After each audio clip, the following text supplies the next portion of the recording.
Many people have been wondering what TVs I recommend and do I even actually like TVs? Because if you've watched a Quantum TV review, 9 times out of 10, I'm going to show a lot of negative things off that most people don't cover. Sadly, after doing this for years and years, many people feel as though there's nothing I like.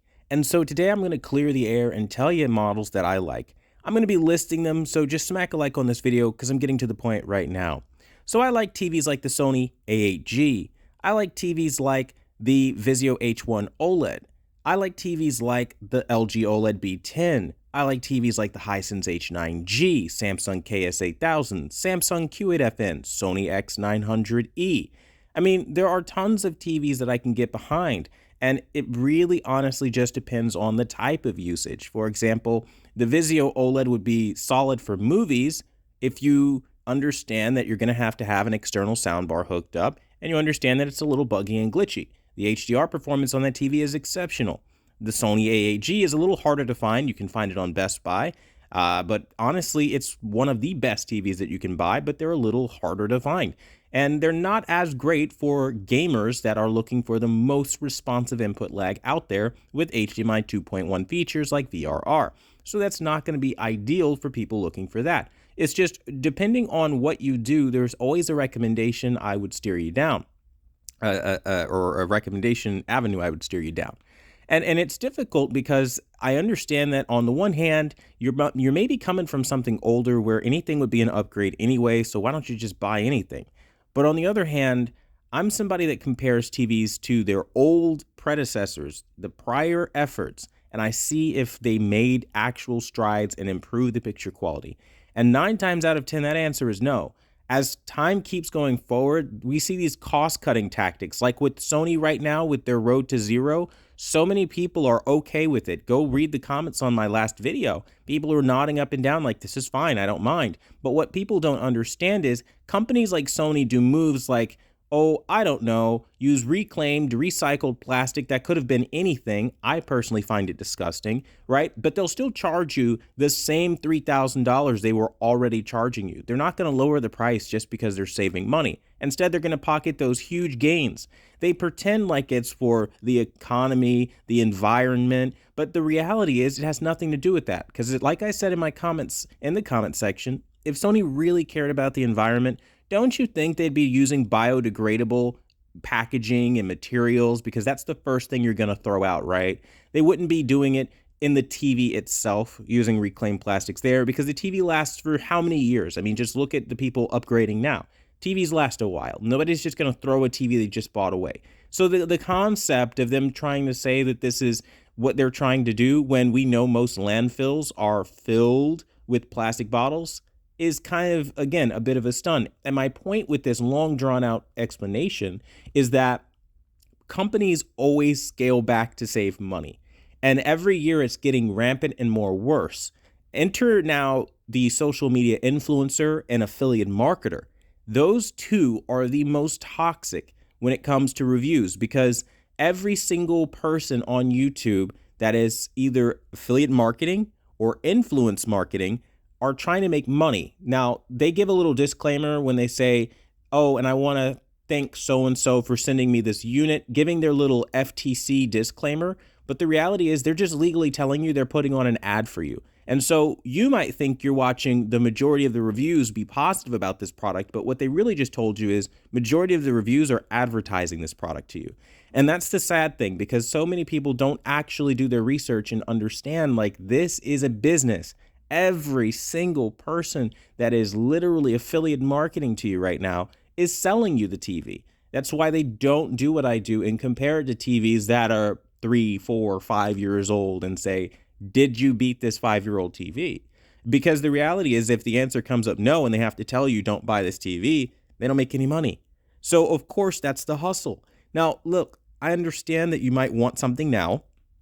I understand that if you're at such a low point, anything's an upgrade, but there's also a message you have to send to corporations. You have to tell them they're not too big to fail, because if you don't, you're going to see what happened through this entire pandemic, how companies like Walmart and, the CVS's and all these other bigger companies were able to stay open regardless of how many cases they report, and the little guy gets crushed and their businesses get closed and their lives get ruined.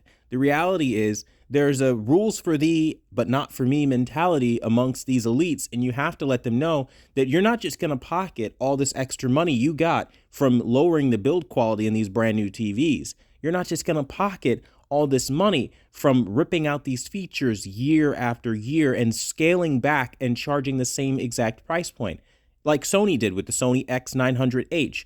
If you're going to rip out the smooth gradation that existed on the Sony X900F before it, you should lower the price point substantially, because that is a massive benefit that you took away. They never highlight what they take away because nobody would buy those products. So you need reviewers like me that go in and find what they did and tell you if it's worth it or not based off of what they did. So while it's negative, while it's uncomfortable, and it feels like there's no hope and it's just a drama show, the reality is this is the real world. It's not rainbows and butterflies, as I'm sure you've probably experienced if you've ever worked a day in your life or experienced people that honestly, genuinely just suck. You know that things sometimes are just not fun. It's not great. And more often than not, you've always got to try to work to find your place in this world where you're not being crapped on. That's where I come in. I understand what it's like to buy these TVs, drag them home, be manipulated off of something, and to be scammed and conned. I also understand what it's like to buy products that you have no experience on and don't really know that much about and get duped in that regard.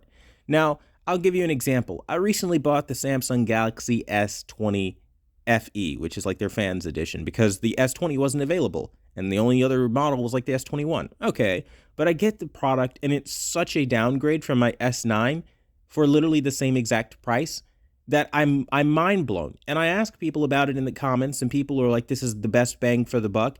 And everyone forgets what they were doing before. The glass backing for $699, the same kind of image quality, quad HD, like I'm mind blown that people are being genuinely conditioned to accept these low grade, downgraded bullshit products and like it. They actually like it. And these companies see that they can take things away. They can make your resolution in your phones lower. They can give you updates that slow down performance. They can make your products out of recycled, reclaimed plastic that could have been anything. And you'd still buy it and you'd still like it. And this is, at this point, this is the consumer's fault, because there are so many weak people in this society that just want something to have it, that they don't do the due diligence to make sure they're getting something of value. And then at the end of the day, when they find all these problems or defects, then they want to come out and then they want to share their story. But by then it's too late, because you've already created the consumer market that nobody cares about. Nobody cares when you have a problem. You're the hater. You've got the lemon. You're the problem. You see what happens here? So as a collective, we've all got to get behind this concept of, even though Quantum's reviews are negative, they're negative because they're deserved. I'm not selling you the product. Go look at my links. They're not there, okay? Look, open up the description on this video. There are no links to any product. I'm not selling you anything. What I am doing is telling you guys there's a clear and definitive difference as the years have gone on from what they were offering to what they are offering now. Now again, TVs like the LG B10, the Hisense H9G, the Vizio H1 OLED, the Sony X900E, the KS8000, Q8FN. I love these TVs. These are some of my favorite TVs. The A8G, right? I love these TVs. But ultimately speaking, I'm waiting for TVs that actually hit at that level or higher before I start recommending TVs to you. I'm not just going to run out and say, hey, it's 2021 now, buy anything just because it exists. So hopefully this clears it up for those who are wondering. I know it may rub people the wrong way again, I'm not always going to glow about things, but you have to understand, you get what you earn.